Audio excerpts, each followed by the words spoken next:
Good morning to one and all present out here. A very warm welcome to everyone to today's speaker session. I'll quickly introduce our speaker for today. Mr. Chetan Mahapatra is an accomplished business leader known for his strategic thinking, strong leadership, and personal grit. Currently, she is founding a consumer startup in stealth mode. Until recently, she served as the managing director for India at Branch International, where she was instrumental in building one of the first full service digital banks in India. She also holds a position as a member of the board of governors of IIM Sambalpur. Her role at Branch International, Sucheta was the CEO of WeWork in India. She has also held leadership positions at Airtel and Bain and Company in India and abroad. Notably, she broke the glass ceiling by becoming a CEO before the age of 40.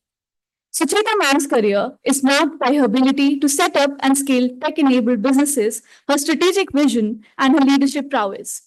Her session will offer invaluable insights and real growth hacks for those looking to make a significant impact in the corporate world.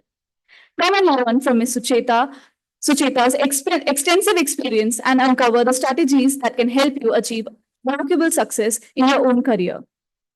Moderating today's session is Professor Sushanta Mishra, a highly respected faculty member at IIM Bangalore. Professor Mishra's insights and programs on leadership and organizational behavior promise to bring a thought-provoking perspective to his students. I hand over to Professor to take the session forward. Thank you very much.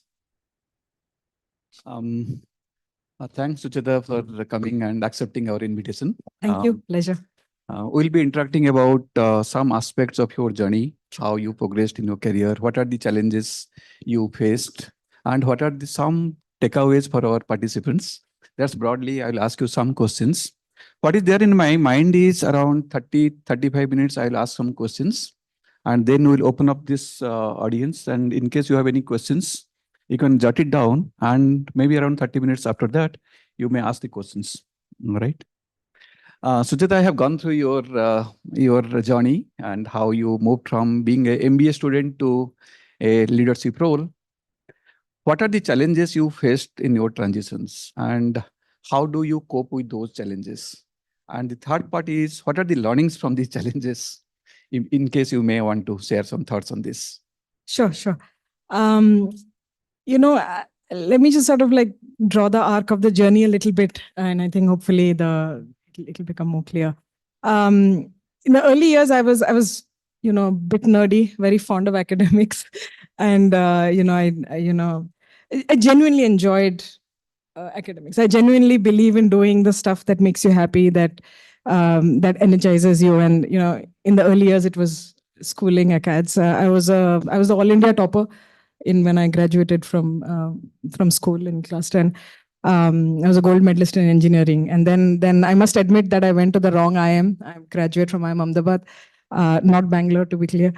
So those were that was the early phase. And then I joined Bain and Company. It was quite a bold bet to joining a consulting firm that was still setting up shop in India, as opposed to McKinsey, which had been there for about 15 years, right? So it was almost willingly joining the underdog, or an unproven bet. It was an absolutely thrilling ride to be part of the team when we were still setting up a brand new consulting firm in a complex and chaotic market like India. I absolutely enjoyed the ride, stayed there for a decade, and then got to a point where I was beginning to lose my religion as far as consulting was concerned. Wanted to build out a muscle as an operator. I joined Airtel to try my hand out at something different. And I ended up heading strategy for Airtel at a time when Reliance Jio was being born. So it was absolutely turbulent, chaotic, and a bit mental to be doing strategy when you're the biggest competitive entry of any telco anywhere in the world in the history of telecom had ever happened. They were the fastest telco to get to 100 million subs, etc., among many other firsts that they did, right? I also set up a very interesting business inside of Airtel. I set up the IoT vertical for Airtel. From there on, I joined WeWork to head their India business at a time when SoftBank went bust. So again, I was part of a bunch of tectonic shifts that I hadn't quite planned for, but I had to steer the business through some of those, right? I'm happy to report we didn't see any unusual churn. We didn't lose much business, but it took a lot of hard work to keep the ship going in those times. Then I, joined a startup which was the first digital NBFC and aiming to become the first digital bank, lending-led digital bank in India. Did that for a period of time. Enjoyed fintech despite having never done fintech before. Cracked it in telecom and IoT despite never having done telecom before, and so on. So I think it's been that it's been challenging is I think understating it. It has definitely each of these roles, each of these phases has had its own unique set of what I call like happy craziness. It has of course been challenging, but I think more importantly, it has been very fulfilling. It's been hard work, but it's been fulfilling, and that's the parts that I remember the most. And right now, I'm in the process of setting up my own startup. But any unconventional learnings which may not be there, some learnings that you picked up while you were transitioning, chaotic situations and all that thing, Sure. you want to share with this group? I think my biggest learning, thinking about, when I was in business school and when I was leaving business school, I had assumed that, a career is like a highway.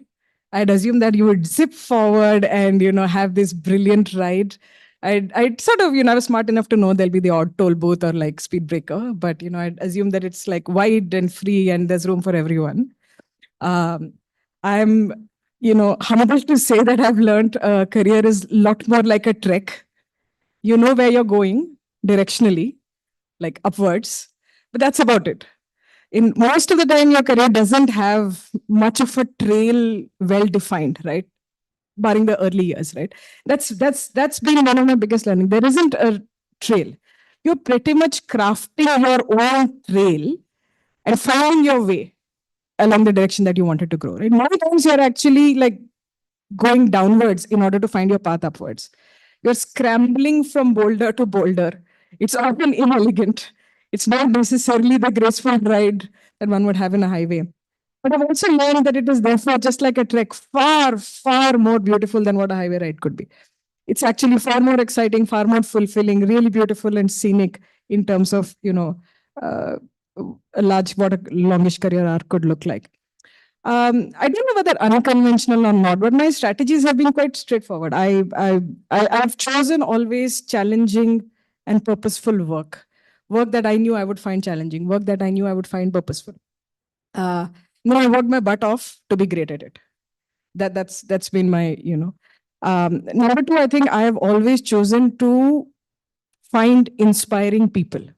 I'm keen to be around inspiring people. So, and people that I can truly respect, people that I can learn from on a daily basis. That's important to me. Not just from the person I report to. I think peers, cohorts. It's important to be around, be energized on a daily basis. You give far too much of your lives to work. To be, in a de-energizing place is really life's too short for that, right? It's much like being in B school. You're energized daily. And I think number three, I don't know, unconventional or not, but I've had the courage to walk away when these were not being met, when I was being shortchanged or being treated unfairly in a role, in a project, in a job, I also had the courage to simply walk away. So I think that's really, my strategy. That's it. Nothing fancy. That links to my second question.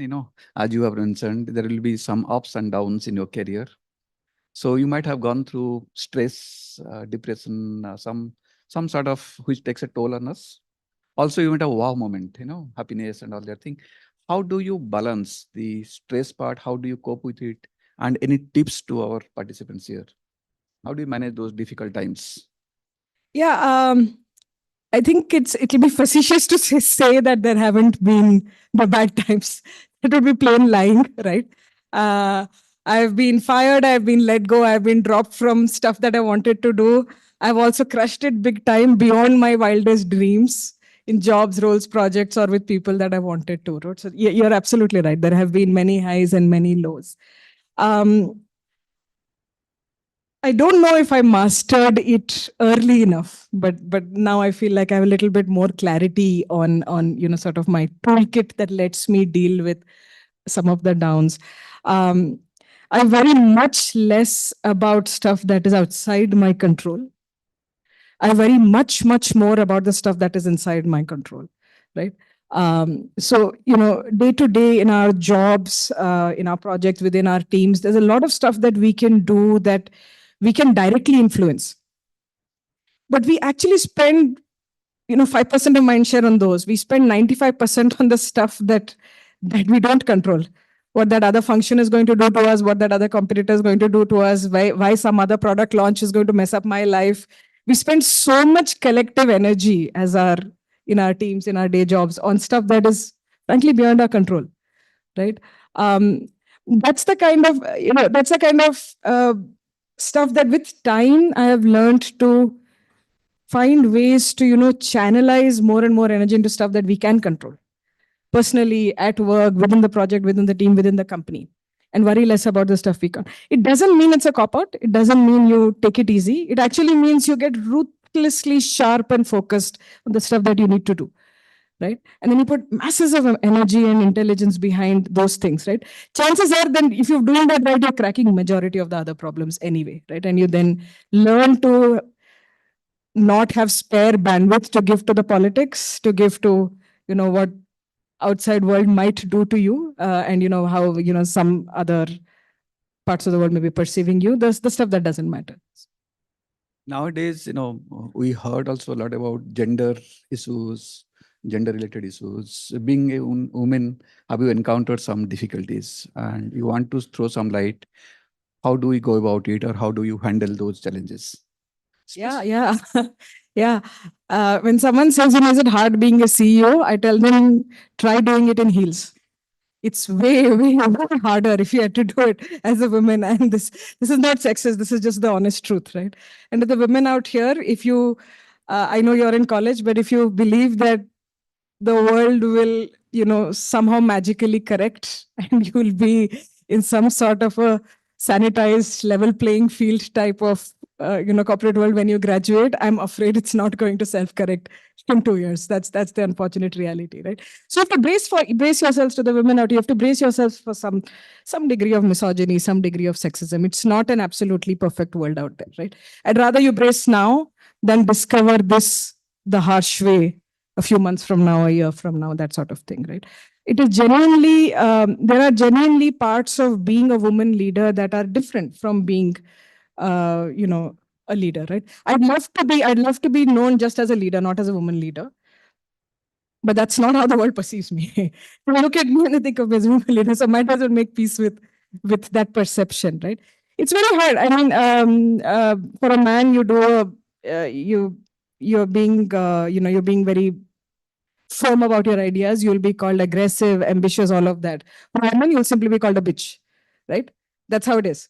So you have to, you have to come to a point where you learn to dismiss again the parts of it that are not fully honest and accurate, right? So others' perception of you starts to you get to a point where it starts to become less and less important, right? Because you still have to do your job. You have to do your job as a leader well. Whether they called you a bitch or whether they like to call you a mama bear, honestly doesn't matter after a point, right? You have to learn to get to that point. So yeah, I think that there is a different style of leadership that one has to learn to put into your toolkit. I think leaning into that feminine energy unapologetically and without making excuses for being who you are is really important, and that takes some learning because the unfortunate part is we don't see enough examples in front of us as a woman, right? We don't see everyone around us crushing it. Like we don't see others, whatever our definition as women, whatever our definition of success is, it is depressing how many good examples of success that we have. It's outright depressing, right? So when we don't see it, then we don't honestly believe that it's possible. We won't say it out loud, huh? But we're beginning to doubt, hey, is it even possible? If it was possible, why aren't there more women out there doing it? Why aren't more people that what I call crushing it? Why aren't there more women doing the crushing it, right? So when we don't see enough examples, then we begin to doubt, is it possible? that itself is, the starting, that's the beginning nub of the issue is right there, right? Then you go through the challenges of, having the right support structure, enough people will you mentor you, pull you up, that sort of thing, exacerbates with time. So yeah, like I said, if you think the job is hard, just try doing it in heels, then we'll talk. Nice. Thank you very much. When you talk about going to the leadership role, we talk about different skill sets are required. One of them people say is, you should be good at networking with important stakeholders, people who matter. How important it is and how to develop those competencies. Any experiences? Yeah. Why don't I address this to the women also, since we were just talking about women, especially to the women and everyone else out there. Networking is not a dirty word. It's not. Those of you who look down upon networking and thought of, the others who are doing the sleazy, schmoozing business, and you look down upon them, I offer you a different framework. It's not a dirty word, I repeat, and I want that message to register, right? Think of this as building a true connection. Think of this as adding to your superhero toolkit. Think of this as, can you find a real reason to respect someone? Can you find an authentic sort of way to appreciate someone? If you happen to be in the same college, same function, same department, of course it's easier. You have natural, common grounds, right? But even if you don't happen to be, if it's cold networking, even then, can you find a shared journey? Can you find common sort of, indignities you faced? Can you find common troubles? Can you find shared joys? Can you find a real connection with someone? Because finding that real connection means in life, it's a no-brainer to say you will have your low moments. You will have those times when you desperately need a favor from someone, when you need someone to pull you up, when you need some no bullshit advice. You don't need corporate gun, you need real no bullshit, real advice, right? In those moments, these connections are the ones where you will then have someone on speed dial to call and say, help me out, right? It's those connections that will come in handy. These connections which has hopefully matured into relationships, true, real, honest relationships, right? And that's what you put into your superhero toolkit. So think of networking as the first baby step, which will turn into relationships that is your real superpower, right? It's not one of the schmoozing, irritating, dirty things that others are doing. Think of it as an actual, like, energizing, positive thing to build a connection. Transactional, maybe relational. Yes, more. not at all transactional. Not at all. Nice. As you understand, the world is changing. We say it's a VUCA world, more so in fintech. How do you see the future of organizations? How do you see the future of leadership? How do you see the designing of organizations, the future of work in a way? Yeah, I think a lot of the way we thought of organizations and processes is just, it's a different world. It's changing very rapidly, right? Like, we don't buy a pair of sneakers without putting a reel about it. Like, genuinely, we don't, right? But we expect that a flat, two-dimensional one-pager will capture our entire lives, our achievements, our careers, everything, and that CV will land us our dream jobs. Like, think about it. Like, we don't do the smallest shit nowadays without putting a reel about it. But we want to do the biggest things of our lives on the back of a CV, which is a flat two-dimensional, like, page of words, right? So think about that. That's how outdated a CV is when you just think about it, right? Why won't we have a video recording, a simple, like, nowadays there's such beautiful tools where you can have video CVs, where a candidate's social media, where social profiles tells you far more about how good they are. Where somebody's GitHub scores honestly makes me want to hire them much more than what they've written in a CV. You know how the CV was first formed? There was in the 1400s. There was in the city of Milan in Italy. There was some job. The city of Milan in Italy was looking for an engineer. Okay, and this young chap wrote down his qualifications and why he was suited to this job. That's how the CV was born.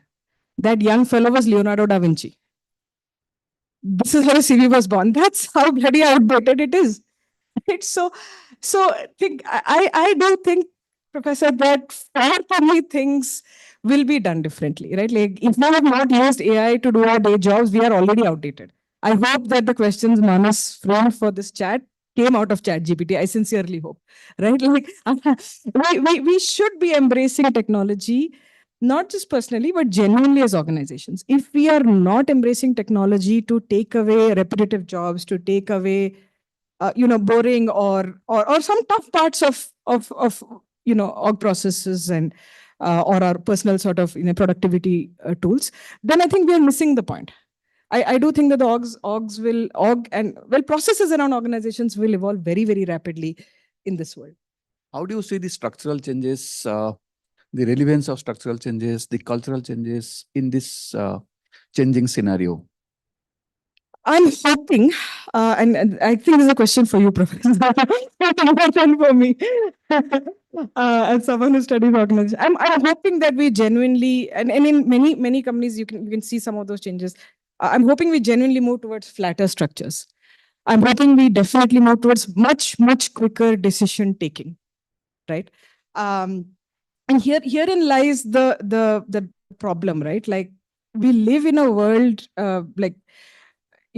which is very different from what the classic structure of organizations was geared towards, right? um, Social media has a way of has a reductionist answer to everything. So every week in a strategy meeting I'll meet someone who will have this Gordian slide, right? It makes a Gordian slide about strategy or a bloody 2x2 framework to solve a problem makes a beautiful storytelling on social media, right? In real life, and since you're all in business school, in real life, it's just bad management. There are things that can be solved with a one-page memo with a simple framework, right? In real life, you have to learn to differentiate between tactical decisions and really strategic problems. Sure, a tactical decision can be solved with a one-page memo with a simple 2x2. Rarely are bigger decisions, complex problems, strategic issues, rarely do they come down to this sort of simple, black and white, easy, or quick decision. They are often far more nuanced. Correct. They're far more delicate, require much more depth and understanding, right? But we live in the world where social media genuinely changed our approach, and so we have to, as organizations and as people, as smart leaders, we have to learn to differentiate between sort of like, for example, deep strategic issues and a small tactical problem. We can't be swayed by the next sort of good-looking slide that we've seen on LinkedIn and assume that is the answer to a big product launch that your company is doing. So that sort of thing.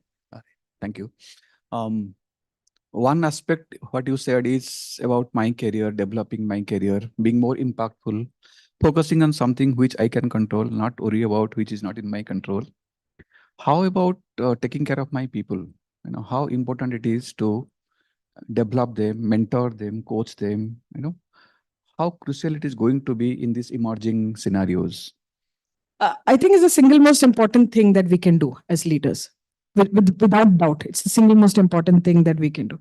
I think we have to remember as business people, as leaders, as B school students, that, number one, leadership is a contact sport. It's not a solo sport. You can't do it from behind your computer. You can't do it from behind a desk. You can't do it from, it is a contact sport. You have to learn to play it that way, right? You have to learn to have a spine to back your people. You will day in, day out be in situations where the room is loaded against you. You have to back your people, back your teams, back your project, your idea in situations which are not always favorable. Majority of the times they're actually often, half and half or many times loaded against you, right? So standing by your teams is literally the most important thing you can do. And that does involve formally making sure that you get the best out of your teams, that you give them room to grow, but hold them to a really, really high bar also, right? You give them room to make mistakes, but your teams need to know that they have a support structure in you, right? That you're providing air cover. That's the only way your teams will go and take those bold risks and do those crazy jobs and, go above and beyond the call of duty if they know that you got their back, if they know that you have the ultimate air cover that you're providing. That's how you. So investing in your teams, making sure they are doing, a good leader can make people do far more than they believe they can do, right? If you're a brilliant leader, then you can get your teams to believe in vision, to dream far bigger than they ever thought possible, right? And therefore, investing in your teams, making sure they feel safe, they feel empowered, and they're going ahead and doing far more than they thought possible. In fact, as a good leader, you can get more work out of your teams than genuinely an average leader can. So it's actually good for the company, good for yourself, good for the team. Nice. Usually we give more importance to our professional development, our growth, our career. How important is our personal life also? I mean, we think personal life is different from professional life, but I mean, it's not like that. Life is holistic. Now we live once. I mean, how do you see, how should I integrate those so that also we have a fallback option, right? Personal life is also equally important. You are human beings. How do you see that as you transition to the leadership roles? Yeah, it is. It's kind of sad how unidimensional the definition of success in the corporate world is, right? There is literally only one dimension, that is of getting promoted, or the company, or the amount of money you make, or whatever it is. It's very it's almost boring. It's only literally unidimensional, right? My definition, genuinely, professor, is a little different. Um, I I do think it's even if it is uncommon, I do believe that there is joy to be found in actually all parts of your life, right? I believe in at any point doing something that I suck at. I really believe in making sure that I'm practicing a sport, a skill, something outside of work that I'm really terrible at, right? And that then makes you that feeds into your, again, back to your work, back to your leadership in ways that is almost unimaginable, right? It makes you unafraid, it makes you shameless. If you suck at something so badly, you're not going to be afraid of asking dumb questions in the workplace, not going to be afraid of taking risks in the workplace, right? It's almost a superpower. You got to build that muscle of being unafraid, being almost borderline shameless about taking risks, right? And that comes from doing plenty of stuff outside of work, right? I have two young kids whom managing them is almost like a full-time job. Like I said, I'm at any point in time trying to learn a sport or learn a skill that I'm really bad at, right? So I think balancing that personal and professional um, is far underrated in the corporate world. It should be much more common. It should be much more normal to be doing many more things, right? Why is it so uncommon? It's almost bizarre if you think about it. You shared about your life. You were a topper in your 10th standard, then pursued academics, entered IMA, then spent around 1 decade in Bain, trying to stabilize. Given a chance, would you do something different in your life? Yeah, that's a good catch. Do sales more early in my career, maybe.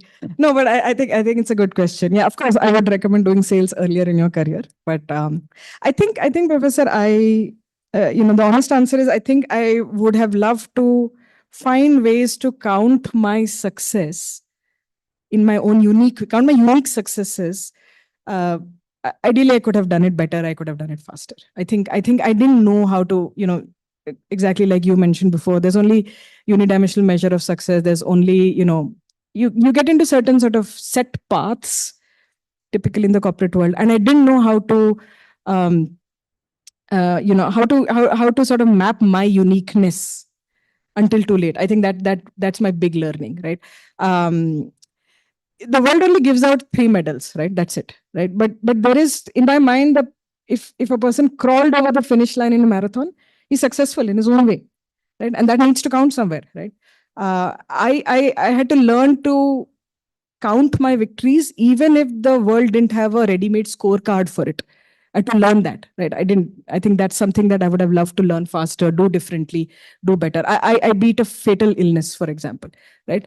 Now, that's not something I can put on a CV. That's not something I can say in an interview. I can't say to media during, it's not one of those things. But it's important. I think it made me who I am. And that's the kind of stuff that I wish I had learned to pat myself on the back sooner. And I think that's a big one I would.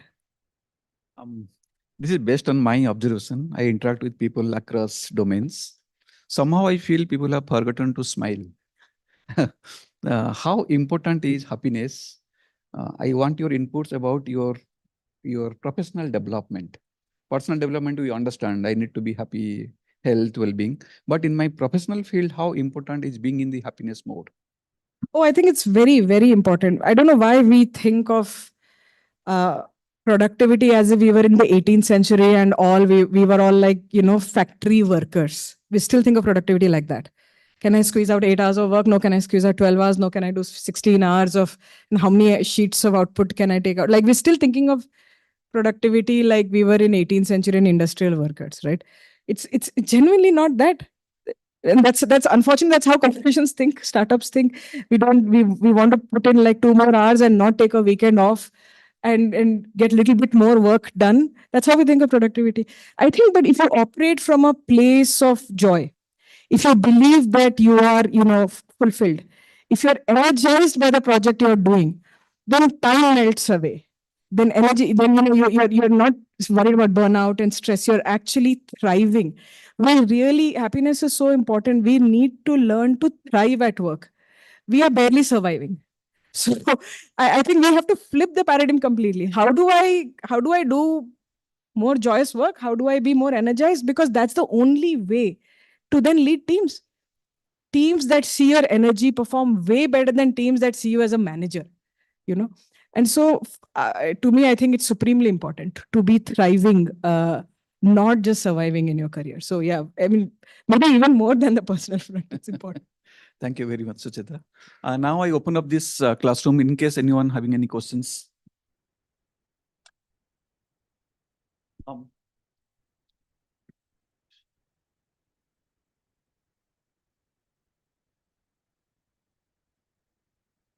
Good morning, ma'am.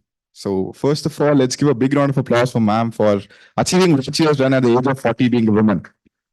So my question is, how hard is it for an MBA grad from Tier 2 or Tier 3 college to achieve whatever you have done right now, to crack big positions?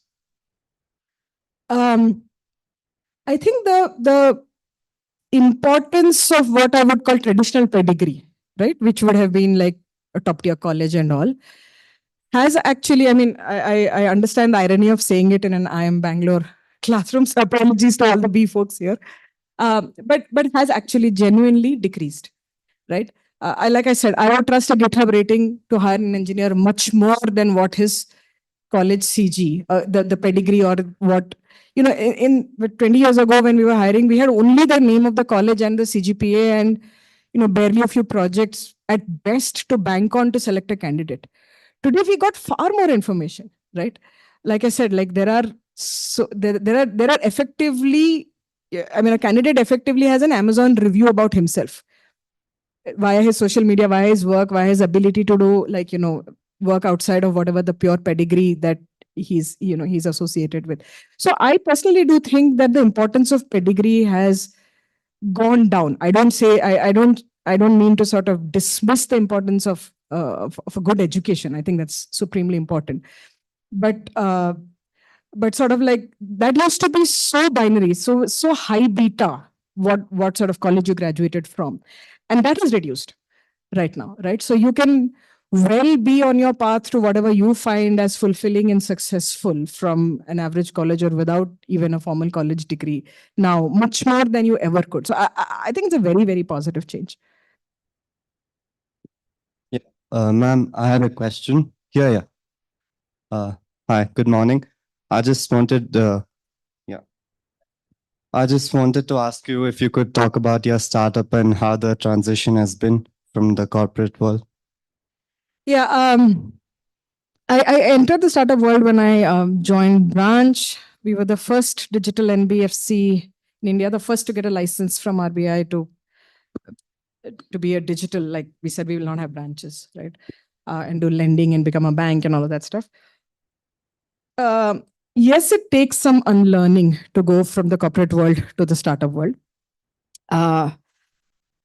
I can now almost blindfolded type on Slack and get my teams to do work, which I could not have done before. In the corporate world, I hadn't even used Slack, right? So there's a bunch of unlearning and relearning one does when you move from sort of these set process-oriented, relatively large organizations that operate with a certain speed to smaller organizations that are much more nimble and therefore immature in many ways, but much more nimble, much more faster, and have a different set of problems, right? Startups are typically worrying about the next round of funding. They're typically worrying about, daily metrics, how to secure like the basics of products and getting them sorted. They're thinking about the next feature to be launched. There's so many of these tactical decisions that make up the day-to-day of a startup, right? And they're much faster. They're genuinely significantly faster. The nimbleness is exciting. The lack of process, the lack of some discipline, the lack of rigor to me was frustrating. I thought people came with like blank Google Docs and democratized the problem in the room as opposed to doing their homework and coming, right? So for me, those parts were frustrating. I did enjoy the business of raising funds. It's not something that you typically do in a large corporate unless you're in a boring finance team or something like that, right? But in a startup, you pretty much get to do everything. And you just have to raise your hand and say, hey, I see a problem there. Can I go work in that? And there's relatively less silos about departments and functions and your job role. Very likely you can switch, make moves, move laterally, pick interesting areas. And if you're willing to work on them, chances are somebody's going to give you an opportunity to work. So I find the world more exciting, in parts more frustrating, the startup world. But startups are here to stay, and I'm founding one right now. So yeah, I'm all in on the startup world right now. Hi, ma'am. Hello, sir. So actually, it's kind of related to the first question. So apart from the technical education or that stuff, what as a second year student, what can you suggest us about the skills and something which we should focus on right now? Like what things which we can focus on right now. I think one of the most practical things you can do is the kinds of companies that you like. All those companies, very likely 100% of them have a careers page. That careers page lists out what they're looking for. So I'd love if candidates who are interested in companies actually go through that career page, say, hey, I want to be a product manager in your company. Looks like this is what you're looking for. Here's how I have geared myself up, right? In my last 6 months of MBA or in my last semester of engineering, whatever it is. Here's how I geared myself up to, these few roles that I know your company is looking for, right? I have done cold emailing to companies saying, I like your product. I would like to work for you. Are you looking to hire? Right. But I did the homework of fully analyzing the product. I wrote 10-page memos and full business strategies for companies saying, I want to come and work for you. Here's my plan. Do you want to take a look? Right? Now, that kind of intent is hard to ignore, right? They probably pay a few crores to a strategy consultant per month, to a big management consultant per month to get that kind of stuff. And I did it of my own accord and said, please, will you hire me? Like, I like your product. I'd love to come and talk to you, even if you don't have a role. And I have landed jobs by doing that. So as a candidate, I think you can show a lot of hunger and a lot of genuine interest. And in today's world, it is actually easy to figure out for your dream companies and dream jobs what they're looking for. So then it is a matter of bridging the gap between your skill set and what they're looking for. Right? How you bridge the gap, you'll find your own ways, right? Whether it's projects, internships, learning skill, doing courses, talking to mentors, talking to other people. There are myriad ways of doing those, but it's actually become very possible now, much more than ever, to do it. If I may add one more point, give respect to yourself. I mean, there is no point to say that I am inferior. We should give respect, then probably things will open up. All right. Maybe last question, anyone? Hi, Suchita. My question is, how do I really validate my idea and get to know that this idea will work in the market? Secondly, there's a time like your idea might work, and when is the stage of that idea you need to execute that thing? Secondly, but the problem that might arise is like you are executing it too fast without giving a research. So what's the ideal time of executing and this planning process? My question is, have you spoken to a customer? Have you spoken to real customers? You Right. cannot build on the whiteboard. No matter how brilliant our ideas are, and I believe I have many brilliant ones, we cannot build on the whiteboard. We can't keep executing, strategizing, making it more and more perfect on uh, our own computer, on the whiteboard, in the form of a strategy or a set of features that we are conjuring up. We need to take, as soon as you can delineate the idea in some with some clarity, you need to start testing it with real customers, right? I'm not saying paying customers, I'm saying real customers. In the moment you take an idea to a real customer and you see that they're beginning to warm up to the your thought, you know that it has legs, right? Number one. Number two, more than ever, build for yourself. If you know that you're the customer, if you know that, if you've had that pain, if you felt that gap, if you felt that frustration, chances are you're a great customer. Chances are your idea is going to be brilliant. You still have to figure out the execution. Chances are your idea is brilliant. Where you have felt the pain is where your best ideas and your best products will come from, right? When you're building for others, you'll be a little preachy. I believe that they need so and so. Is very different from I'm desperate for this shit. Can I build it? They're two dramatically different worlds. So I would recommend speak to the customer as soon as you can. So done. Thank you so much, ma'am, and thank you so much, Professor, for conducting a very insightful session for all of us. I'm sure lessons from your illustrious career are invaluable for every one of us. Thank you so much for taking out time from your busy schedule. I would now request Professor Sushanta to present a memento to you as a token of our gratitude. Thank you so much.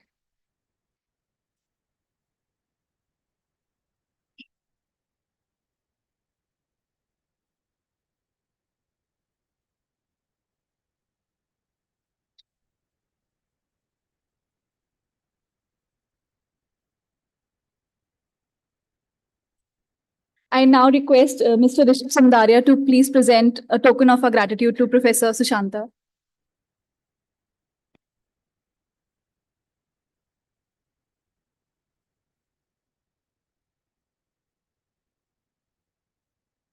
Thank you so much for gracing us with your presence.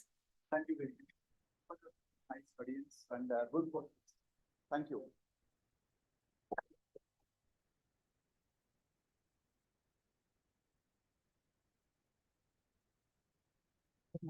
Is there any package?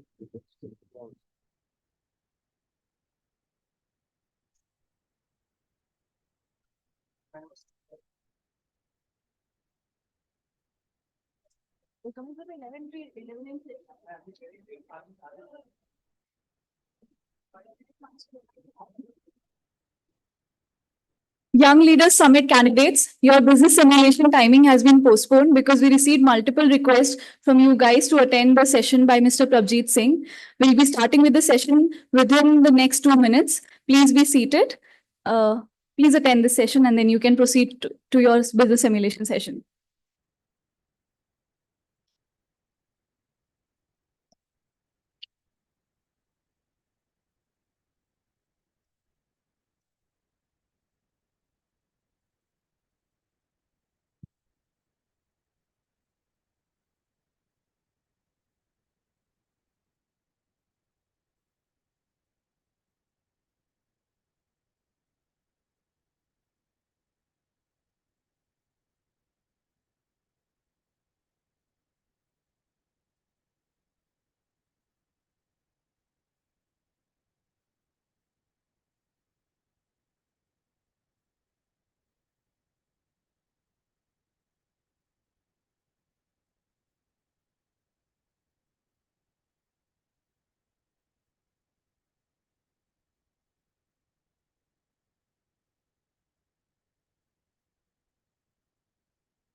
We will be starting our next session in next 10 minutes. Okay.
ठीक है? I'm starting. Starting.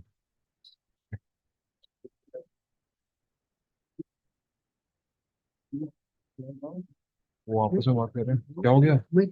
अरे ये रहा ना वहाँ पे।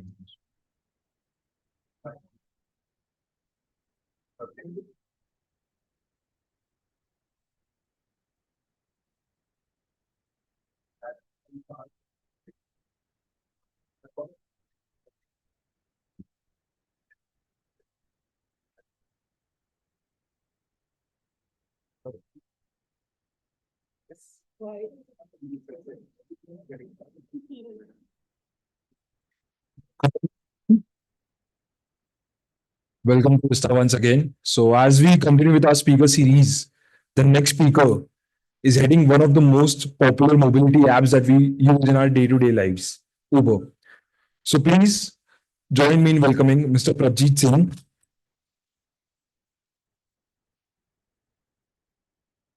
So, just a brief introduction about Sir. Mr. Prabjeet Singh is the president of Uber, overseeing the mobility business across India, Bangladesh, and Sri Lanka. In this role, he drives not only the company's growth and expansion strategies, but also is very ensuring about Uber's successful adaptation to local market demands. A visionary leader and a passion for innovation, Sir has been instrumental in Uber's journey, playing a key role in establishing its presence and securing its leadership in the ride-sharing industry. His strategic leadership has been vital in launching new services and growing Uber's footprint in the region.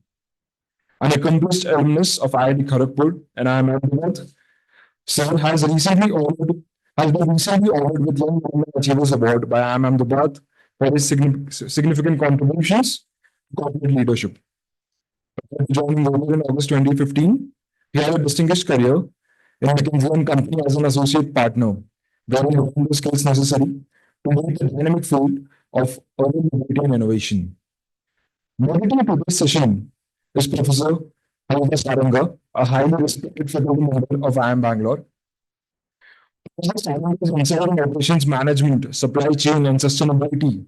That's a very close on impact of sustainability in business in today's scenario. Apart from that, trust me, I've attended our sessions. Everybody just looks forward to our sessions. So please join me, give me a warm welcome again, and let's look forward. And let's look forward to this very insightful session.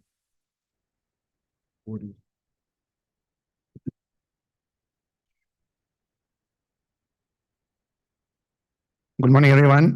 Thank you for the very warm welcome. I wish that glorious welcome was shared earlier. Fun fact, I just got a chance to walk around the campus. The last time I got an invitation to be at IIM Bangalore was 20 years back in 2004 when I was starting on my B school journey. At that point, I decided to join another institution.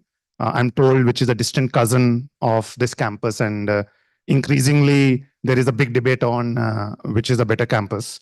And then it took 20 years for IIM Bangalore to invite me here. So I believe I may have done something good. It took some time, but it's probably working. And also it's not the easiest thing to be here, being squeezed between post a long evening last night, which I believe was a stand-up comedy and a Bollywood singer. And then being squeezed between Boman Irani, and then before this, an incredible leader, Sucheta, who some of you probably heard, who actually happens to be by both my batchmate and also my life partner.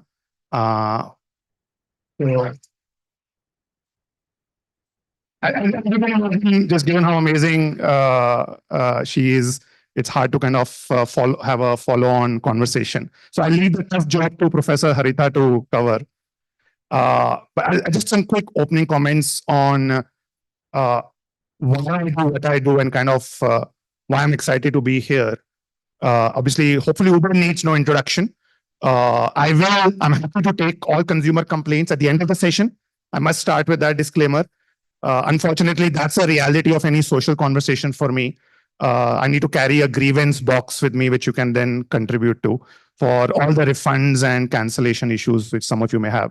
But that aside, I was quite fascinated by the theme around reimagine redefine, and reinvent, which is the kind of the core Vista theme. But in some form, if I look at my journey at Uber, particularly in India and South Asia, we've had some incredible examples of going through those phases. And hopefully we can touch upon that through some of the conversation. But I'm a big believer that the future of mobility for markets like India have to be very different from how the Western ecosystem has evolved. Today, there are about 30 cars per 1,000 individuals in a market like India. The comparable number is more than 800 cars per 1,000 individuals in the US. I don't think we as a country can afford to go through the similar journey of massive private vehicle ownership, because it will put massive burden on infrastructure. And it is also going to then take away precious resources from an emerging economy towards areas which could actually be better utilized by investments in other pockets. Now, to do that, the future of mobility for India, and we are still very early stages, has three legs. One is it's going to be shared. Second is it's going to be electric. And third is going to be multimodal. What I mean by that is, to me, the shared mobility concept is the equivalent of reimagining. No one imagined a world where when you start having a vehicle, which could, by the way, rather than sitting as an asset which is underutilized 95% of the time, that's the reality of a car today. After the house, probably a car is the second most expensive asset anyone buys. Sits idle in the garage or the parking space 95% of the time. The vision behind the tech platform which Uber has evolved in was about reimagining this equation. What if we could have this vehicle running through the city all day, all night, and doing 10, 12, 14, 16 trips a day? Now, what that helps you do is it allows you to actually take down that many number of vehicles from the road. Then reimagine further. Why does this vehicle need to be this big, bulky sedan with a boot space, which is rarely utilized for a intra-city use case? Why don't we have smaller vehicles? And that's why we have to reimagine the answer for the India market. As some of you have seen Uber Go, I know many of you would love to have larger, more comfortable cars, but the reality is smaller cars make more sense. They're cheaper. They also make sense for the city infrastructure. But then we said, why don't we reimagine it further? And what if we could actually put, rather than one passenger, more passengers in the same car and use technology to match them as they go in one direction? It will allow the vehicle to be utilized more. It will allow earnings for the asset owner to go up, and it will bring down the prices for more consumers and hence encourage them to actually opt into this service than to bring their private vehicle out. But why stop there? There's still a set of people who would find that service to be expensive or the inconvenience to not be worth their time and effort. What if we could make these vehicles run on a specific route, which will limit the inconvenience, and hence you just have to walk a little longer, but then you join this vehicle and you're able to then go from point A to point B at a price which is 30% lower. And then imagine a future where, what if we were to, in some form in the future, not in India yet, but in some other markets, take out the person who's driving the vehicle itself from the vehicle. Then you have another vehicle space where you can actually then put in another passenger, which is where autonomous cars will come in, and so on and so forth. So that reimagining from what started off as a concept to now at a stage where the same concept is being applied to four-wheelers, three-wheelers, two-wheelers, to buses. So India is a market where not only you can find an Uber on 4 wheels, you find it on 3 wheels, 2 wheels, or 8 wheels, depending on the size of the bus you may have. Second, the future will be electric. I think it's a very, very early days, and Dr. Harita is one of the most passionate spokespersons for sustainability. And she's already, in the 10 minutes I spent with her before this, provoked us to think bigger and bolder. It is a team sport. A lot needs to happen for us to get there. But I'm convinced that's the path, whether it's pure electric or whether it's hybrids, but we have an incredible opportunity to leapfrog. And that is where, in some form, the reinvention will come in. And third is really around redefining. Redefining is about moving from point A to point B. Imagine, why just limit it from point A to point B, moving in a vehicle? What if you can move from point A to point B in a multimodal system? Imagine a world you need to go from here to your college back at Christ College. What if you could request a service from point A to point B, where instead of an Uber coming, you are actually getting a chance to book the metro ticket on the Uber app, And when you reach your destination, there is an Uber pool vehicle timed at the moment when you are going to reach there, which is matching you with someone else and gets you to your destination. And what if you could actually schedule that for every single day, because you need to leave at 8 a.m. for your college classes day after day on certain days? Again, there is a vision of that. To me, this is really the redefinition which we need to still do, where we can bring together all elements of the ecosystem to make a difference and truly digitize the chaos of the physical world when it comes to mobility. So I think that's why I'm absolutely inspired with the theme of Vista, and hoping to kind of, in this conversation, talk through most of you, and I'll hand over to Professor Harita to take it forward.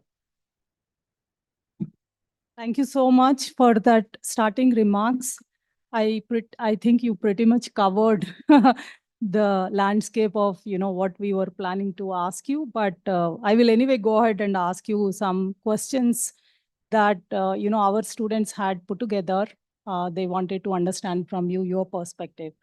So as Uber, are one of the leading ride-hailing companies in India and in the world, what are some of the most exciting changes that you are seeing in recent times in urban mobility? And how are these changes actually shaping your business model and approach? I think that's an incredibly thoughtful question.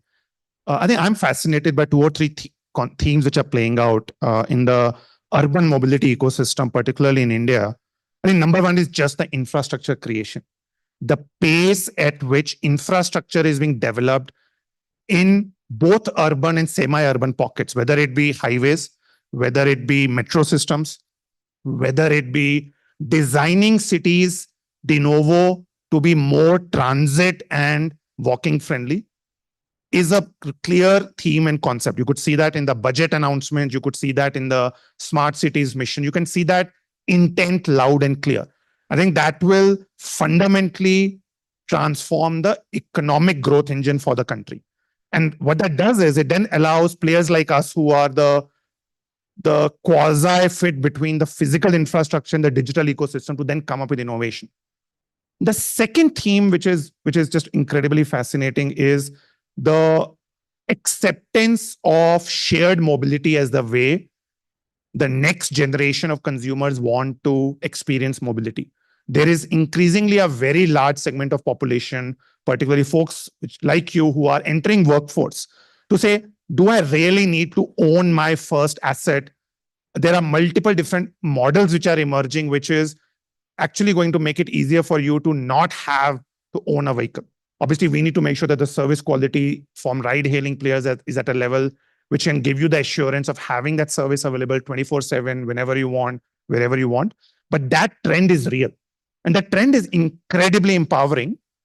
Just to give you a sense of some numbers, today, if you've spoken for the last 10 minutes, in that time, there have been on the Uber platform itself, more than 20,000 trips somewhere in India have started or ended. That's the scale at which a network of this style is running.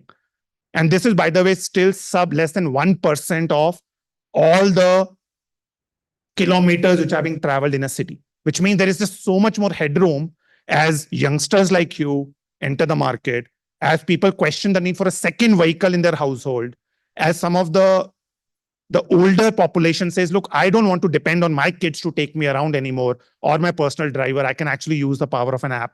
It is leading to a fundamental shift in how personal mobility is being perceived. I think that is just incredible. By the way, that is not just a consumer shift. That's also being seen by drivers. So today we have 1 million active drivers on the Uber platform, making it the third largest livelihood creator in the Indian economy after the Indian Railways and the Indian Army. And that's a responsibility we take very seriously. And that shift, I think, is here to stay. And we need to kind of support it in multiple ways we can. And the third theme, Professor Harita, I'm very excited about, is a shift towards sustainability. It is the benefit of being an emerging market, which is just beginning to find its growth trajectory, is that we can leapfrog the bad practices from the West. For example, the dependence on fossil fuels, the fact that there are innovations happening on two-wheelers, three-wheelers, even four-wheelers in India to create form factors which are cleaner, whether it be electric cars or hybrid vehicles or two-wheelers. That shift, while slow right now, will accelerate from here on. And as that happens, we are going to see a generation of consumers, even as they buy their vehicles or ride-hailing platforms as we deploy vehicles, to actually leapfrog what US has done, what potentially Europe has gone through. The only comparison, probably a benchmark, is probably what China has done in terms of embracing sustainability. I think that's a good benchmark to have. And that theme I'm very, very excited about. Great. I'm really excited to hear about this from, a company which is leading the transportation, revolution, if I may call it that, because transportation contributes significant to carbon emissions and also energy usage. So maybe it's a good time to actually talk about your sustainability goals for India and the specific actions you are taking to achieve them. I think one of the fundamental thesis as the largest ride-sharing platform, both globally and in India, is that we recognize we have to shape the agenda versus be a taker of the agenda. Now, what that means is we have gone out and committed to a big, audacious goal, not necessarily knowing how we'll get there. The big, audacious goal we have actually committed is that globally, we will be 100% only zero emission on the Uber platform by 2040, which means not just the new set of vehicles, but the existing entire pool of vehicles. And we have 7.5 million vehicles globally which are running on Uber platform, more than 1 million in India. That entire pool of vehicles will be emission-free by 2040. And in some markets, that will happen faster. My sense is India is going to be one of those markets, but 2040 is the outer limit. And it's not because someone asked us to. It's not because there's a law of the land. It's because we wanted to set the tone for the industry. And why is that? Fundamentally, a shared vehicle tends to run 5 to 7 times more than a private vehicle, which means if we can make them cleaner and sustainable, you can have that much more impact on the environment. And as a result of that, what we are seeing already in the market is vehicles on shared mobility platforms are electrifying 5 times faster than private vehicles. But that's not enough. Unfortunately, of the million vehicles which I spoke about, less than 2.5% of vehicles in India are right now electric. And that's a number which is, while increasing fast, is still not increasing as fast as we would like. And why is that? At the end of the day, it is a question of economics. The economic equation here has to work out for all participants in the ecosystem. And I must compliment both the state governments and the union government for coming up with schemes. But I believe it is a team sport where everyone, the government has a role to play, the OEMs which are manufacturing vehicles have a role to play, charging infrastructure providers have a role to play, players like us as the demand generation platforms have a role to play, and the financing ecosystem has a role to play to make it easy to be able to finance these vehicles. So what we are doing is, the way I look at it is, our job is to create linkages in the value chain. Our job is to provide assurance that if you put an electric vehicle on the Uber platform, it will generate a certain minimum economic return, which should give you the confidence as the owner of the vehicle, whether it's you're an individual driver or a fleet, to buy that asset. But however, when they go and buy that asset, they realize that there are 3 problems. A, the vehicles which are available in the market are expensive. Like today, if you were to go buy the most commonly used ride-hailing vehicle in the market, it's about 80% more expensive than a comparable CNG vehicle. So someone has to be willing to make that capital investment. Second is there have to be financiers willing to underwrite that asset. Today, the cost of financing for an electric vehicle is higher than that of a traditional vehicle, simply because the financiers are managing the risk. They don't want to underwrite an asset which is an unproven technology. They are worried about the residual value. And the third is at the end of 4 years, 5 years, 6 years of the vehicle, you actually don't know whether the vehicle will have a 20% residual value or a 5% residual value. It's like the mobile phone, because you know that the next generation mobile phone is going to be better. Do you invest on the mobile phone assuming you will resell it, or do you invest on it based on the feature set which is right now there? Now, all these things have to be solved. So our job is to be the integrator and talk to everyone in the ecosystem to create those linkages. So while we provide the demand assurance, there are vehicle manufacturers who make the vehicle available, financials know that the vehicle will make certain returns on a Uber platform and they're able to finance that vehicle. And then you go back and make the entire ecosystem work. It's a classical problem which some of you sitting here in B schools or in undergrad schools should be looking to solve. And then once that flywheel starts, that's when the magic begins to happen. So I think we are slower than what I would like, but we are making progress, and I'm quite excited about the pace at which will play out. Just to continue that, how long do you think it is going to take before EVs become, more or less equal to the CNG vehicles or even the, ICE-based vehicles? And, ride-hailing platforms like Uber start feeling that it makes more economic sense to go with EVs rather than, the traditional vehicles.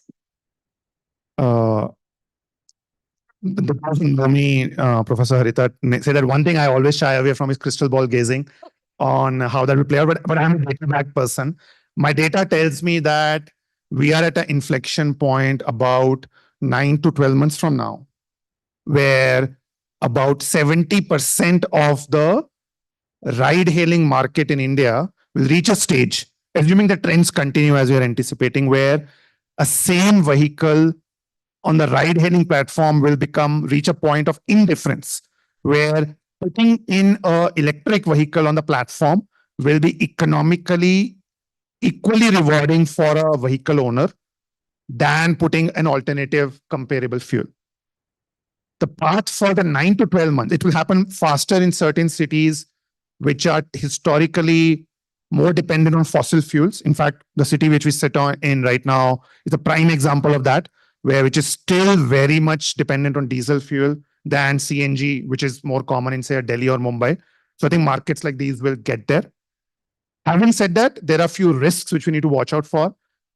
There is a degree of uncertainty about the subsidies in the ecosystem, which as a part of FAME policy, I think while subsidies are good in the initial phase, the uncertainty around how that will play out is obviously bad for the industry. So we're looking forward to more clarity around that. Second is really creating a ecosystem for financing of vehicles at scale.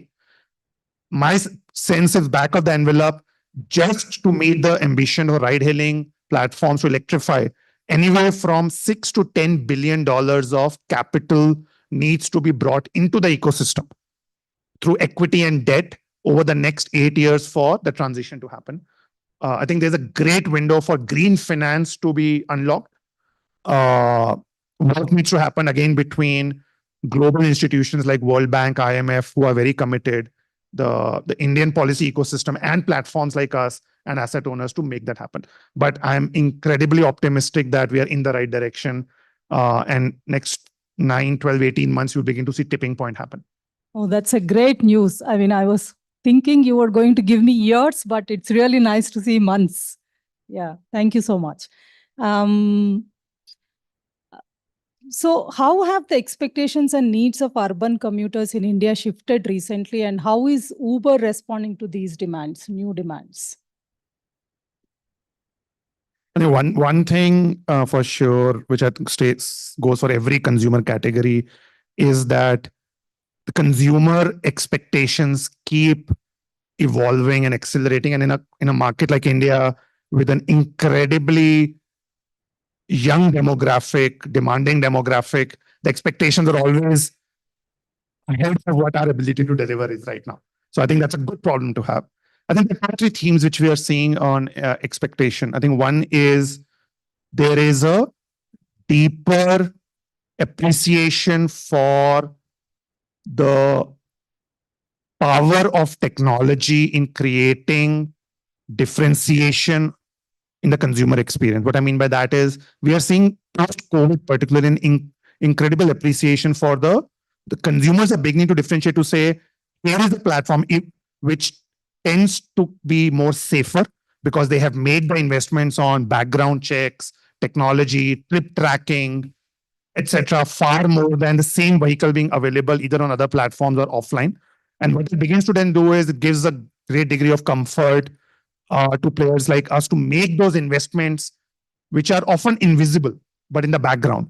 I think the pandemic was a big inflection point. As consumers stopped traveling, they were looking for signals of confidence from platforms to say, come out and travel again. So, for example, we had to, at that point, put 200,000 safety screens in those vehicles. We had to personally make sure all the earners were vaccinated. And that theme of safety and appreciation for that has gone even further. We commissioned a research late last year, independently done by Oxford Economic Research, and it actually spoke about how there's a massive adoption of ride hailing by women users in urban pockets because they're actually seeing the value of a safe, reliable mode of transport to be able to then access more economic opportunities. They're able to now access economic opportunities which are no longer just constrained to 2 to 5 kilometers from their household, but longer. So I think that puts great responsibility for us to keep innovating. So that's one clear shift. Second is there is a deeper expectation from consumers for platforms to bring sustainable solutions. So we have had consumers actively reach out to us and talk about shared pool. Can we bring back Uber Pool into the market in a material way? There's a massive appreciation for launch of high capacity vehicles, so which is already live in Delhi, Kolkata, where buses are live in the city, where you can actually, using the Uber app, request for a trip from Rohini to Gurgaon in one extreme to the other, pay probably less than 70, 80 bucks, sit in an air-conditioned vehicle, and then just seamlessly travel at a much lower cost than any other option. So there's a big expectation from consumers that they would like to see more sustainable solutions. I think the bottleneck, unfortunately, is often regulatory. Again, in the city where we are living here, we're all based here, many of us, regulations don't allow Uber to introduce a high capacity vehicle service, which is bizarre, where the city which is the most congested, which actually has a crying need for a more sustainable solution because of regulatory constraints, is not going to do that. I think my ask is institutions like IIM Bangalore or student community like this and us have to collaborate to make a difference there. And the third shift that is happening is we're also seeing a completely new consumer, which is not necessarily the historical car user, coming and adopting ride-hailing platforms. So a lot of our growth is coming from two-wheelers and three-wheelers, where consumers who are first-time digital adopters, youngsters are saying, why should I not participate in this economy? I would like cheaper products. I would like products which are suitable to me. And for example, two-wheeler products are one of the fastest growing categories across the industry. And again, that's bringing a completely different consumer segment. I'm sure many of the folks in this room are two-wheeler users for platforms like Uber and multiple other platforms in the city. Thank you. Actually, taking off on some of the things that you talked about, one of the things is that like COVID, you said, was an inflection point. And because of COVID, you actually had to start Uber Pool, right? And I mean, that obviously is going against sustainability principles. So in place of Uber Pool, I hear that you have started this group riding platform, right? On Uber platform, group riding option. So how is that doing, and like what are the differences from Uber Pool, and what are the advantages and disadvantages of it?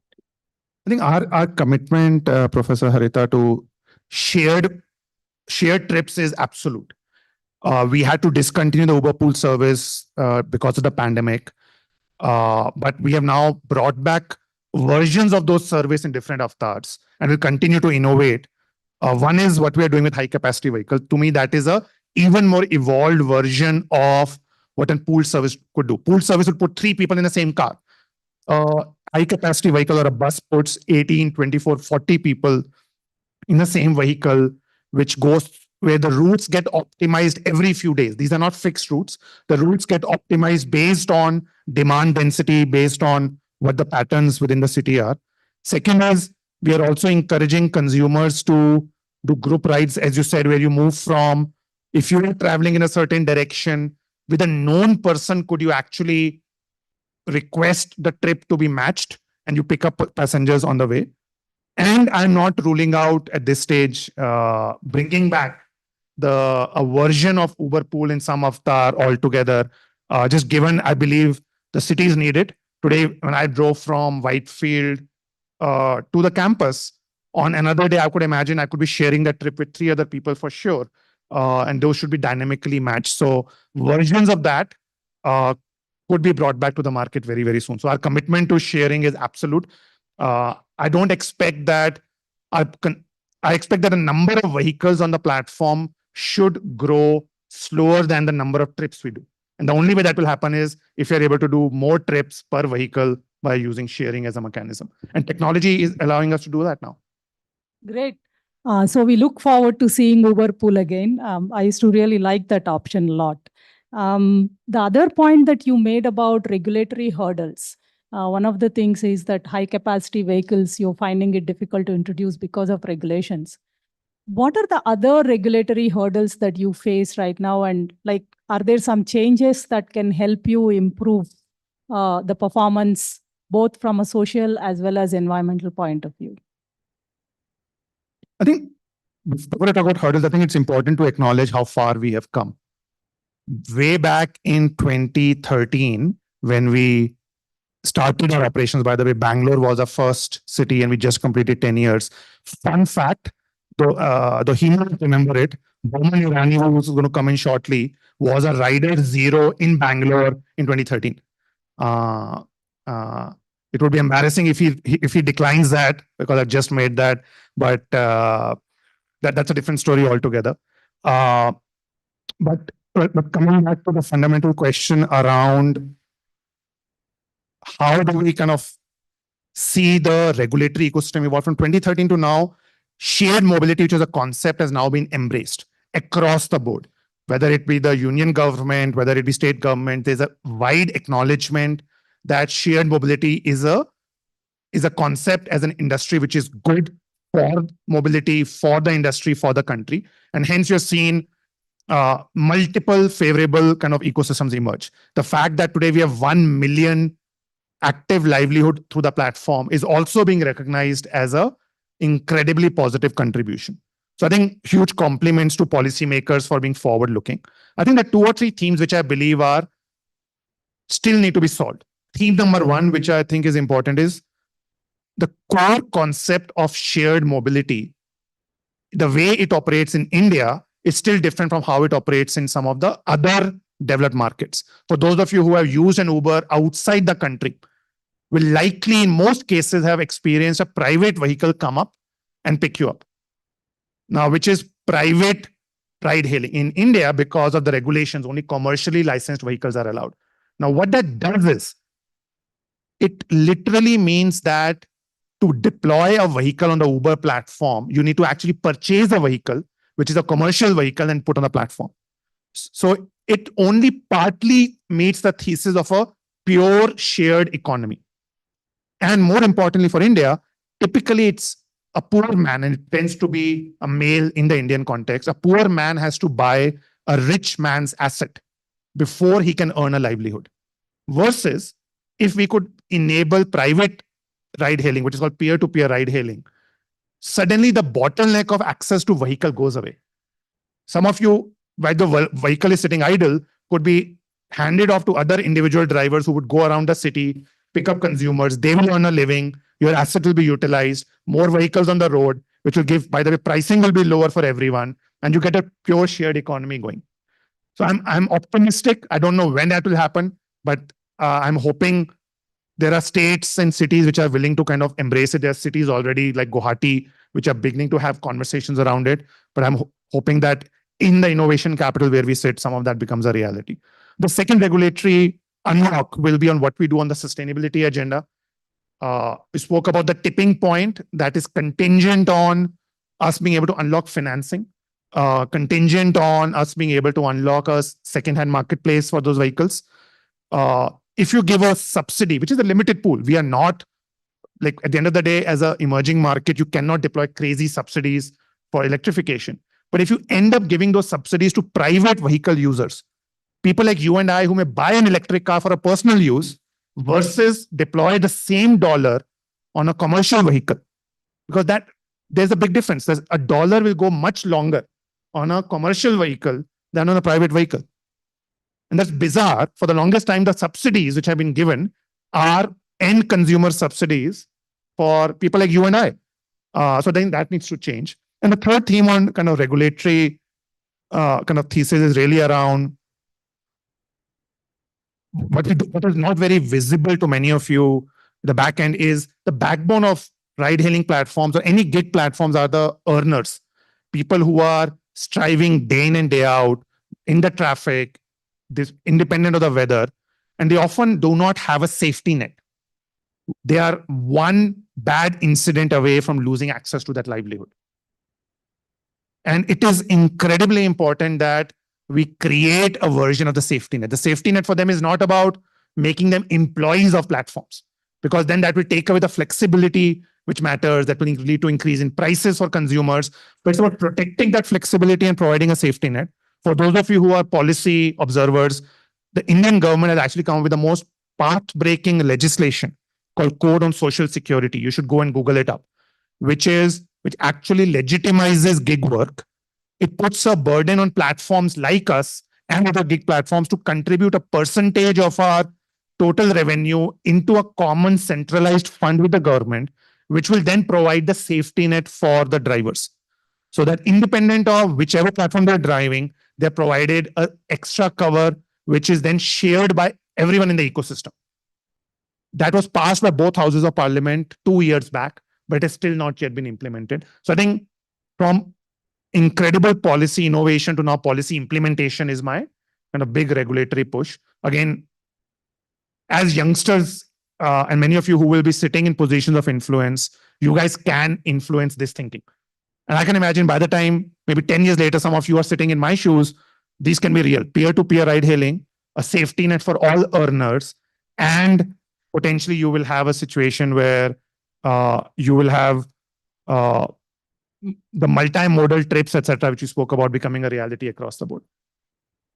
Thank you. That was a very interesting, example, the peer-to-peer ride hailing. Last year I was in the US and I hailed a Uber to go to the airport from my hotel. And I was so pleasantly surprised. The driver, in general, unlike our drivers in the US, you start talking to the driver. And I got to hear his entire life story during the trip between the hotel and airport.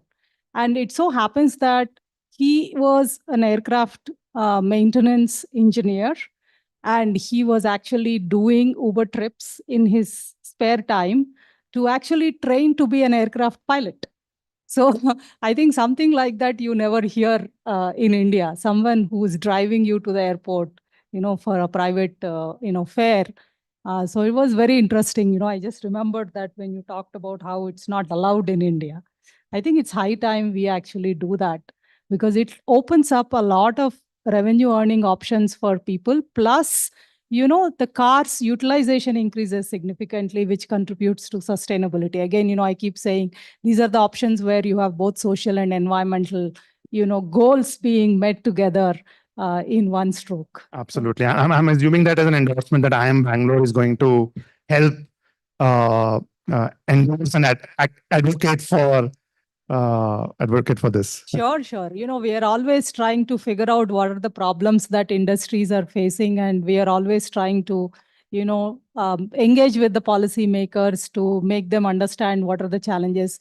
I think it's important that, industry, academia, and policy work together, because obviously people in the policy are also trying to do the right thing, but, they may not have a good understanding of the problems that businesses face, right?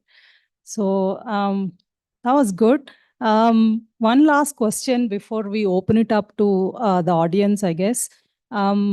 So How do technological advancements in mobility affect employment in the sector? I think some part of it we have already covered. And what steps is Uber taking to support and uplift its driver partners? I think, Professor Harita, this is, I think, look at long-term view. One of the biggest benefits of what technology and the new business models are doing is it is creating a completely new category of livelihood, which is around gig work. And while it is incredibly powerful globally, I believe it is one of the material needs in a market like India, which is as we grow as an economy, it is unlikely that we will be able to have full-time traditional employment opportunities being created at scale, given versus what we need. And that's why gig work fits in a very material way. And technology is allowing now consumers, allowing livelihood seekers to multitask, operate in multiple platforms. And that is something which is a big enabler. So today, for example, every month, when we are 10 years old, it's a mature industry, 1 million plus earners, and we are still adding more new earners on the platform every month than we've ever done in the history of our business, which is just an incredible statistic to see, which means it is finding relevance somewhere and it's solving, if not an entirety, for a part of the situation. But having said that, this is, as I said, the moment you create a new disruptive working cohort, it also creates challenges of safety net. And thereby, kind of what I mentioned earlier, it is imperative that platforms like us who are enabling this and the policymakers work to create the safety net required while protecting the benefits of flexible work. Now, flexible work is that the earner can choose to work when they want. Many of our earners, by the way, during the harvest period, go back to their villages. They go back to the drivers who come from certain states, go back during Chhat Puja. Drivers during Pongal will go back to their states. It's just magical how the flexibility which they have allows them to work when they want. Some of them will choose to work only in the night. Some of them will work few hours in the day, go do something else. I think that is a flexibility we need to retain, but yet not leave them to the vagaries of the chaotic external ecosystem. And that safety net, which means accident insurance, personal health insurance, being able to provide them in case of a once in a lifetime unfortunate event. I think that safety net has to be created. And the code on social security, which is a existing legislation passed by both houses of parliament, I think implementing that, and in doing that in a world where we have a federal structure, is going to be hard because there are going to be differences on view on each state and each with the central government. But I'm hoping that they can come and find a middle path. The worst outcome is each state comes up with its own policy, which then on paper sounds compelling, but on practicality will fail. So I'm hoping that will play out. But we are committed to our driver partners. Look, at the end of the day, they are the backbone of the business. If we don't have happy drivers, they cannot provide service to consumers and the business can't grow. So I think making them front and center is what we have to do. There's a lot more to be done. For example, we right now, we have taken industry first initiatives like Driver Advisory Council. We have 40 drivers who sit down with us, with the management team, help us design our product, provide us feedback on what we should change, help us problem solve. We need to make it a collaborative, community-led effort. And more work needs to be done. Thank you. I would like to continue to ask you because I have a bunch of questions, but I think in the interest of time, we should open it up to the audience. So yes, I think I see someone over there with the hand up. Can somebody take the mic there, please?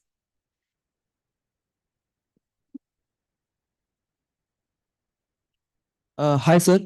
I'm Karthik Bhatt from Delhi Technological University, currently pursuing his MBA in HR, and a person who goes to Gurgaon from Greater Noida in Uber shuttle 5 days a week.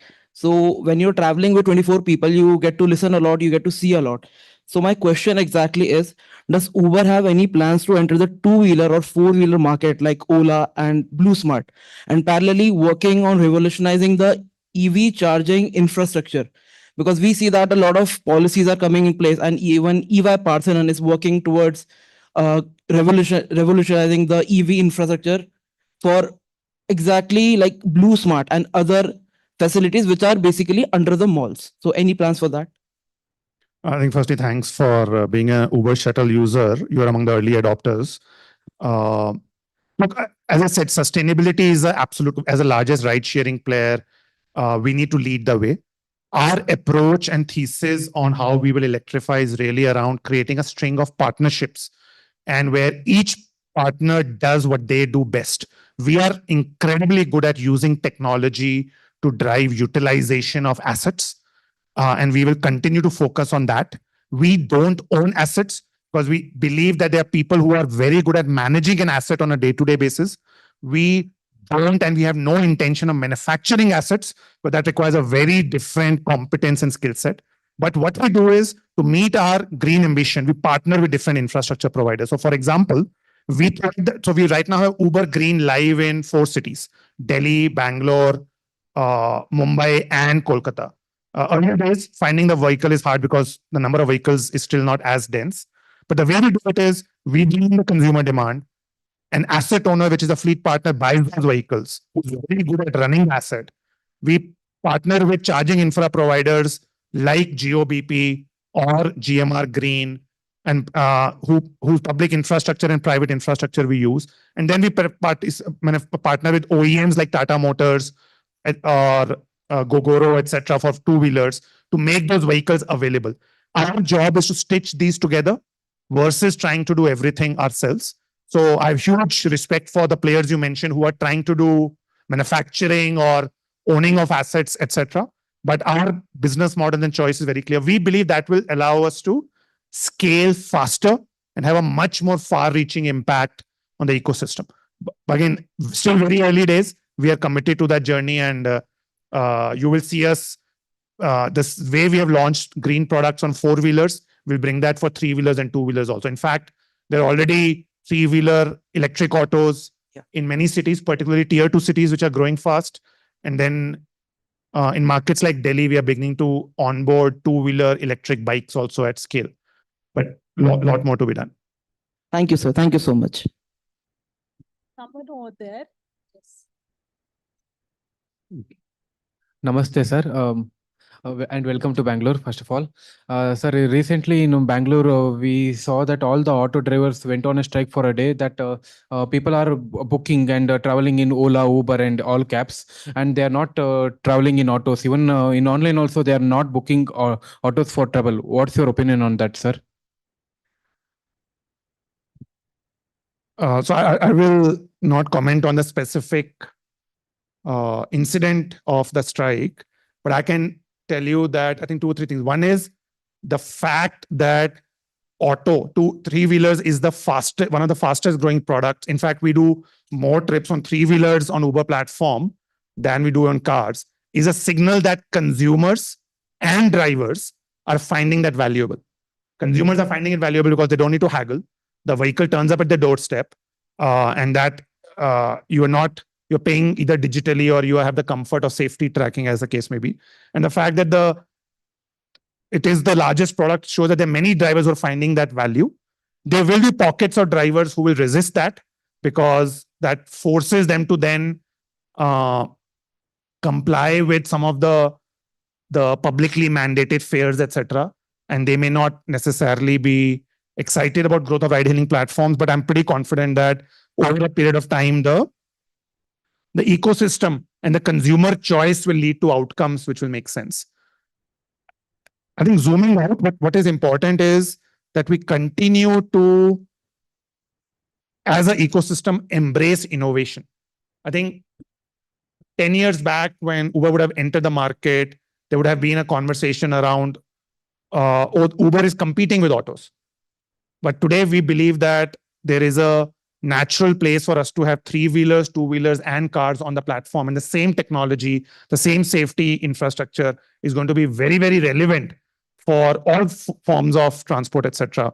So I think between policymakers and platforms and consumers, we have to continue to embrace some of these changes, and then it will organically stabilize over a period of time. So in the interest of time, we'll be taking one last question.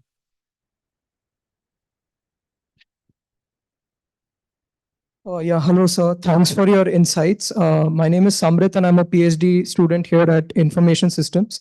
My question for you was like, we see like the recent rise of startups also in the Indian ecosystem dealing with ride hailing like Namayatri and Rapido, and we have also seen Uber like diversify its like what it does as a service, like for example Uber Eats. So I wanted to know in the coming future, like for example these new startups, how has their emergence impacted your strategy? What kind of new decisions have you found based on these, and what are your plans for diversifying Uber's services which it offers, like more than just ride hailing, maybe quick deliveries or food deliveries and so on? Thank you. That question seems like what my global CEO asks me every month. I think on the competition part, in general, I'm a big believer that competition is good for industry, for consumers and suppliers. It does few things. It forces innovation to happen faster. It forces no one to get complacent. I think very high regard for some of the names you mentioned. There are incredibly smart Indian entrepreneurs bringing innovation, which is some of them we are, by the way, looking to learn from. It is forcing us to continuously innovate, and that actually is great for consumers. We are having said that, we also know that we want to be competition aware, but not competition obsessed. It can be very tempting to just obsess about what others are doing and trying to copy. I think, as I said earlier, we know what our strengths are, and we need to play to that. As the largest platform, and as a self-governing platform, we have a very high bar on certain dimensions which we never sacrifice. Whether it be safety, whether it be kind of the quality of driver background checks, etc. Those are high bars which we maintain. And we have to continue to play to our strength as that plays out. But we will continue to innovate. India is one of the most competitive ride-hailing markets. The good part is when more players, by the way, are in the space, it also means more choices, and the market tends to grow faster, which means more people are digitizing. Because everyone is trying to grow the industry together. So that's a good sign to be. To your question around our long-term plans, look, we are incredibly bullish on India. It is one of the most exciting markets, both for demographics and also in general, the opportunity to make a difference to the society, which platforms like us can do. Right now, we're obsessed with ride hailing. There's so much more to be done. The four-wheelers itself need to scale, three-wheelers, two-wheelers, buses. P2P has to be brought in. We have our agenda, our hands full, but never say never. We are constantly looking for ways to diversify and grow the business, but we will not do that to chase any vanity metrics. We want to compete in places where we can be the number one or number two player, because then we can really go deep and make a difference. So we are thoughtful, selective, disciplined, but we are playing the long game here.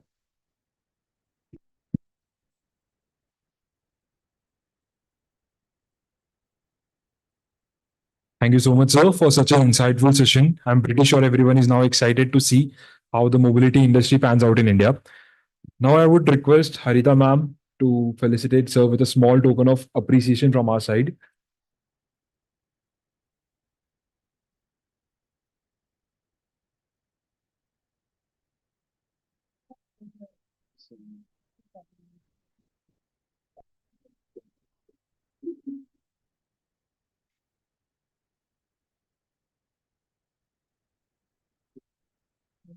Now, I would request our Student Welfare Secretary, Gitanshu Rai, to felicitate Harita ma'am.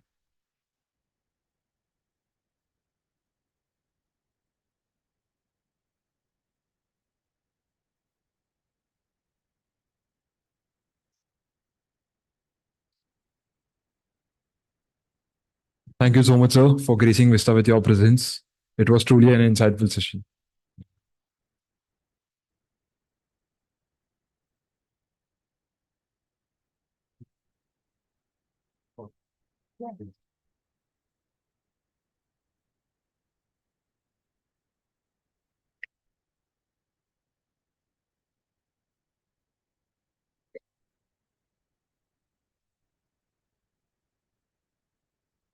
Charging नहीं है ये है okay thank you sir, आपको सुबह phone किया था, मैंने किया था।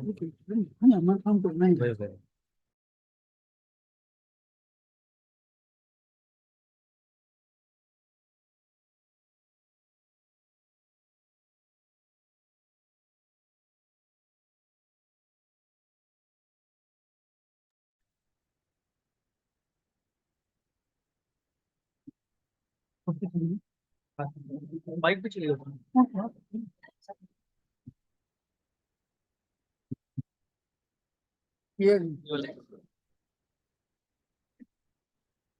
ये